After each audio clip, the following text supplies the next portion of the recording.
Assalamualaikum warahmatullahi wabarakatuh. Oke students, pada pertemuan kali ini kita akan belajar bagaimana cara cepat menguasai 16 rumus tenses bahasa Inggris.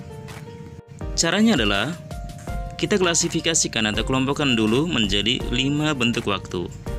Pertama adalah bentuk present. Present untuk waktu yang sekarang atau saat ini. Kedua, bentuk past untuk waktu lampau. Ketiga, bentuk future untuk waktu yang akan datang.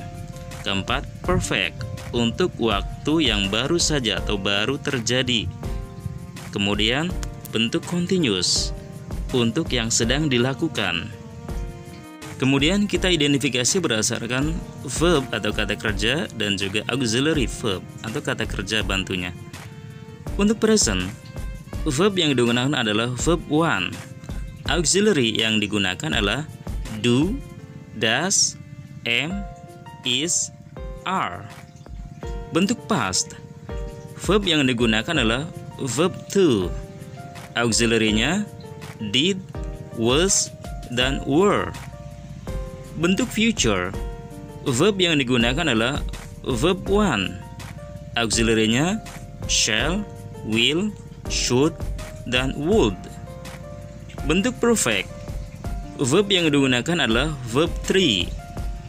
Auxiliary-nya have, has, dan had.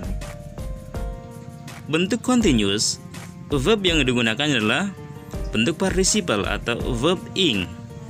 Auxiliary-nya yaitu am, is, are, was, dan were. Oke, sekarang kita bahas satu persatu. Kita awali dengan rumus kalimat bentuk positif terlebih dahulu. Pertama, bentuk present. Diawali dengan rumus simple present tense. Rumus simple present tense dibagi menjadi dua berdasarkan subjeknya. Untuk subjek they, we, I, dan you, rumusnya adalah subjek plus verb one.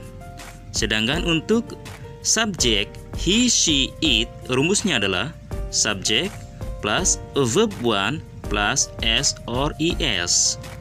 Jadi ada tambahan huruf s atau es setelah kata kerjanya. Kemudian rumus present continuous tense.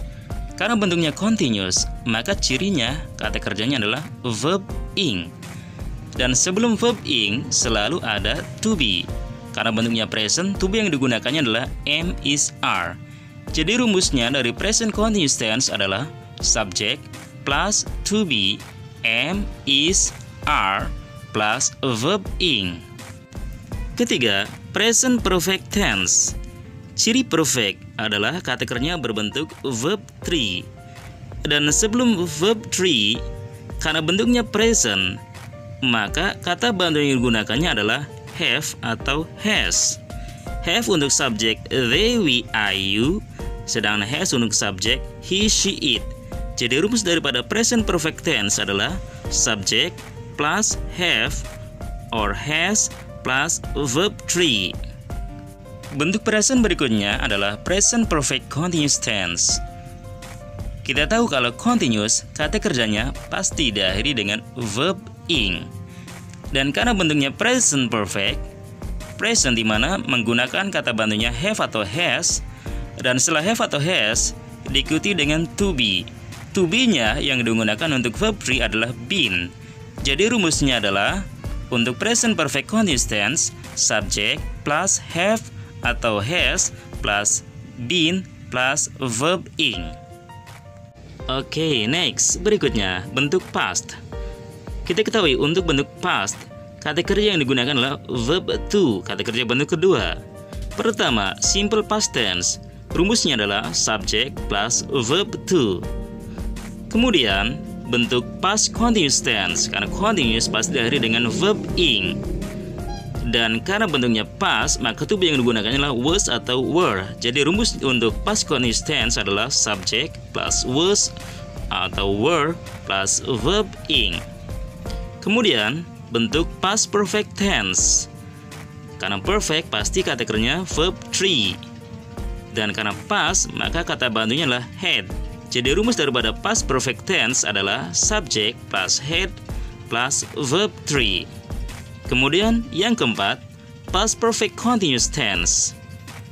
Rumusnya adalah karena continuous pasti diakhiri dengan verb ing. Rumusnya subject plus had plus been plus verb ing. Oke, next. Berikutnya adalah bentuk future. Pertama, simple future tense. Rumusnya adalah subject plus shall or will plus verb one. Kemudian future continuous tense. Karena continuous pasti kata kerjanya diakhiri dengan verb ing. Maka rumusnya adalah subject plus shall or will plus be plus verb ing. Future perfect tense. Karena perfect pasti kata kerjanya berakhiran verb 3. Dan sebelum verb 3 pasti ada have. Maka rumusnya adalah subject plus will plus have plus verb 3. Selanjutnya future perfect continuous tense. Karena terakhirnya bentuk continuous, maka untuk rumus future perfect continuous tense adalah subject plus will plus have plus been plus verb ing. Oke, berikutnya past future tense. Rumusnya adalah subject plus should or would plus verb one. Kenapa kita menggunakan should atau would? Karena should bentuk past daripada shall dan would bentuk past daripada will. Dan setelah auxiliary atau kata bantu shall, will, should, would diikuti kata kerja, maka kata kerjanya bentuk pertama. Jadi untuk tenses bentuk past future, semua auxiliary menggunakan should or would. Selanjutnya past future continuous tense. Karena continuous pasti kata kerjanya berakhiran verb ing. Dan sebelum verb ing ada to be. Dan untuk aturan penggunaan to be, untuk to be yang berada setelah shall, will, should, would, maka to be-nya adalah be. Tapi apabila to be terletak setelah have, has, atau had, maka to be-nya adalah been. Jadi untuk past future continuous tense, rumusnya adalah subject plus should or would plus be plus verb ing. Berikutnya past future perfect tense. Sudah paham semua kan? Untuk yang perfect berakhiran verb 3. Rumusnya adalah untuk past future perfect tense subject plus should or would plus have plus verb 3. Dan terakhir past future perfect continuous tense pasti berakhiran verb ing. Rumus daripada past future perfect continuous tense adalah subject plus should or would plus have plus been plus verb ing. Jadi untuk past future-nya kita gunakan should or would, untuk perfect-nya kita gunakan have, dan untuk continuous-nya kita gunakan been plus verb ing.